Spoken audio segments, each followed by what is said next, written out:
Hey, welcome to the first ever Hey I'm Nate drum Q&A. I thought it'd be fun to start experimenting with more videos and incorporate things that aren't just drum covers. So this year's gonna be a lot of experimentation and hopefully some more community-oriented stuff like this. So a few weeks ago, I invited all of you to ask any questions you might have, and these are the ones that you sent, so we'll just jump right into it. So Man vs. Drums asks, what got you into drums and what are you most focused on right now as a drummer? I started getting into drums back in high school because of 21 Pilots. They were one of the few bands to actually highlight the drummer, and that was combined with the very energetic, fun playing style that Josh Dun has. So I'm very easily inspired by media and people who I see as inspiring and compelling. So Josh Dun as a drummer was definitely that for me, especially around the time that their album Blurry Face was transitioning into their album Trench, which were two of my favorite albums from their music career. So I tried to learn a lot of songs from their discography, like Heathens was my first ever drum song that I really focused on. Stressed Out was on the list. All of the other basic popular 21 Pilots songs. Nowadays, as a drummer, I'm focused a lot more on trying to figure out how to expand on my skill set. I'm good with a lot of the basics, and I've started to pick up on things I had trouble with, like double kicks, but even certain fundamentals like double strokes are something that I'd really like to refine over time. The stuff that isn't as fun to practice, but that I definitely should have done years ago. Exotic TV asks, which drum set do you use? This is by far one of the most common questions I get asked, and so to put it on the record, I use a Roland VAD 306. Every time I've tried to look it up and reference people to it though, it gets replaced online with the Roland VAD 307, which is just an upgraded version of the 306, which is a little unfortunate because I believe that only happened a few years after I got my 306. If you're gonna start somewhere as a beginner and you're comfortable paying for the quality, I'd highly recommend the Roland VAD 307. And let me know how it is, because I was a little too early for that. Exotic TV also asks, can you please do 24 by Switchfoot, but the 21 Pilots cover? Which, by the way, great song reference. 21 Pilots' version of 24 is phenomenal. I haven't listened to it in a while, so I would need to refresh myself on it. I actually can't remember if there were drums in it or not, so...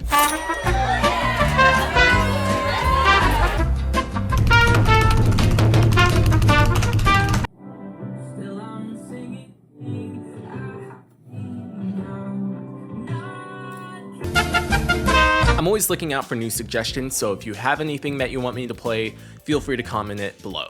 Drew asks, what got you into 21 Pilots and AJR? I got into 21 Pilots because of my high school friends and my camp friends during high school. I was already familiar with 21 Pilots' popular stuff at the time, so Ride, Stressed Out, and Heathens were the big three. Migraine was one of the first songs that really stuck out to me just because of how prominent the experimental rap, singing, genre blending part of it was. And then I went through the entirety of Blurry Face and Vessel, and I just listened to them in the background while doing things like cooking or finishing up homework. So 21 Pilots really built like the musical foundation for my high school experience. AJR also did and continued leading into college, and I still listen to them both, but AJR has definitely been a little more current for me. I got into them because Spotify started auto-playing them after I finished listening to 21 Pilots albums. Weak was always the one that Spotify tried to recommend to me, and I remembered skipping through it a few times just because the intro didn't initially capture my attention, but then I just had my phone off to the side playing through music and it played through the entirety of Weak, which was then followed by I'm Not Famous, and then I got hooked and I listened to everything on their What Everyone's Thinking EP, and I believe that was right before they dropped The Click,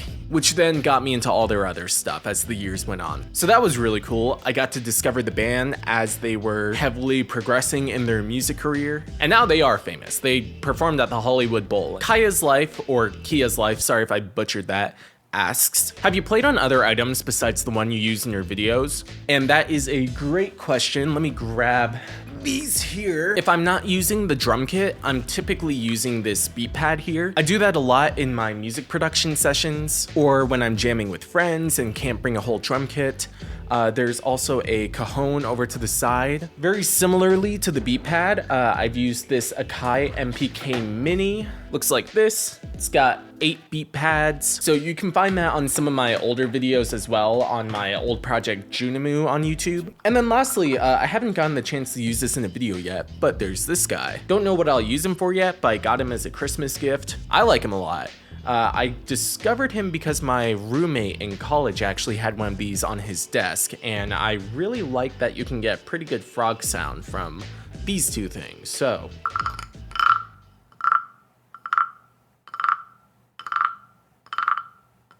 Chenille asks, can you rank each piece of a drum kit F tier through S tier? Here we go.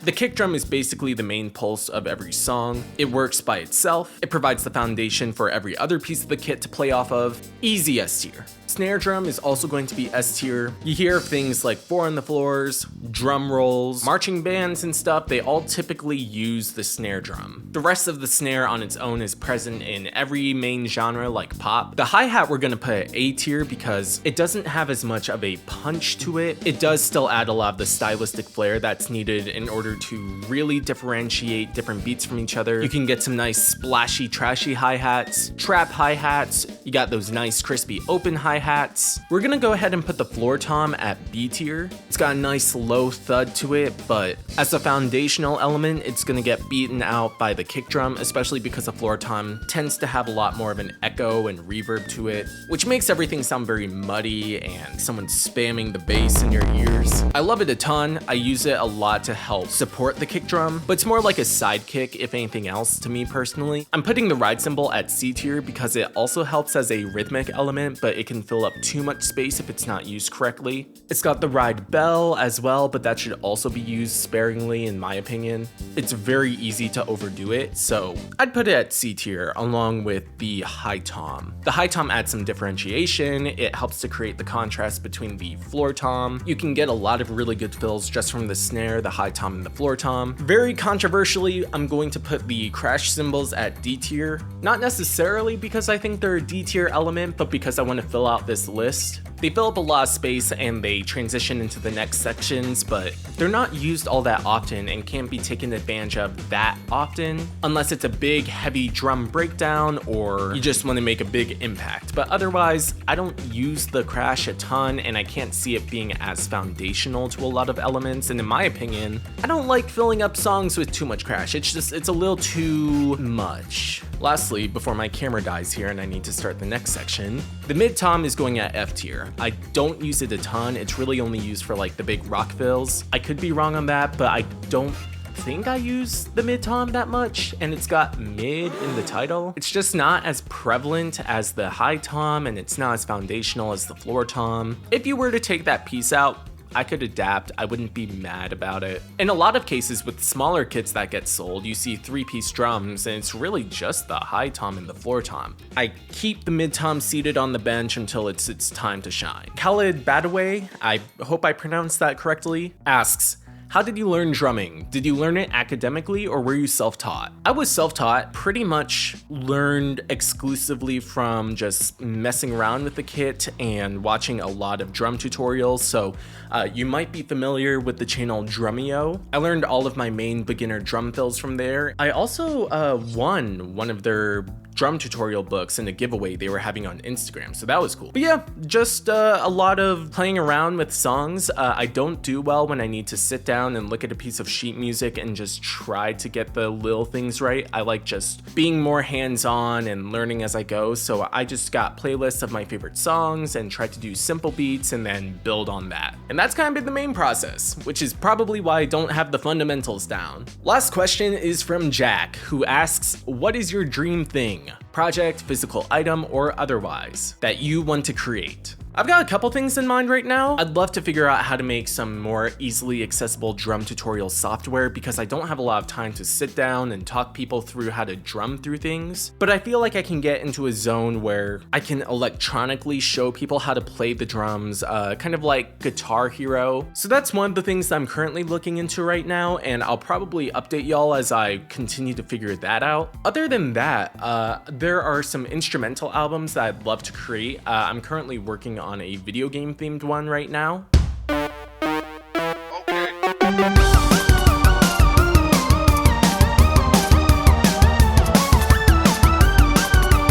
It doesn't have a ton of drumming in it, but that is something that I do want to finish up. And if we're talking like real big dream level, I'd love to play drums live with a band in like a full concert setting. I'm very big on alternative pop, and I think being able to do that and play live and just get into the zone and have a good time with people behind the kit would be a dream come true for me personally. So that's my dream project, and that is the Q&A. Thank you all for taking the time to write down these questions. I've got more covers on the way, possibly more tutorial stuff. I'll be updating things on Patreon when I get a chance, and hopefully I can keep the upload schedule somewhat consistent. Life is very busy right now and very hectic, but I'll keep you all updated, and until the next video, thank you so much for watching, and I will see you in the next one. Bye.